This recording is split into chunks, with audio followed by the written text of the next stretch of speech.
तुमचं नाव सांगा. सतीश हनुमंत लिंगे, मुक्काम पोस्ट अकोले खुर्द, तालुका माडा, जिल्हा सोलापूर. तुमचं ही लागवड जी केली आहे नमो बायोब्रिनची, ही कधीची? 2017ची लागवड आहे. बर. ह्या तिसऱ्या पिकाची किळी आहे आता माझी. बर. आणि मी लागण केली होती 4.5x6 वर. बर. तरी सुद्धा मला 50-55 किलो पर्यंत घड मिळाला आहे. 16-17 फण्याचा रिझल्ट आहे ह्या घडांचा. बर. आता हे किती पीक आहे? आता हे तिसरं पीक आहे घेतलेलं. बर. शेतकऱ्यांना काय सांगू शकता? शेतकऱ्यांना एवढं सांगतो की नमो बायोटेक मध्ये व्हायरसचं कसले 0% प्रमाण आहे. कसल्याही प्रकारचा व्हायरस नाही. आणि बुंदा हा 3 ते 3.5 फुटापर्यंत पहिल्या पिकाला तर केळीचा बुंदा हा तयार होतोय.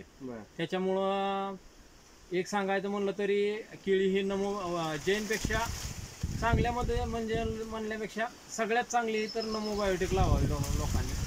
का तर मी तिसऱ्या पिकाला ह्या घडाचं आता हे घड बघायला भेटेल तुम्हाला. का तर हे तिसरं पिकाचा घड आहे माझा. त्यामुळं रिझल्ट हा चांगला आहे. व्हायरस नाही आणि रोग कुठल्याही प्रकारचा येत नाही.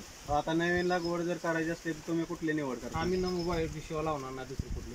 का तर एक म्हणायचं गेलं तर जैन पक्षाचे फास्ट रिझल्ट आणि चांगले काय येण चांगली होते, सगळं व्यवस्थित अंतरी आहे.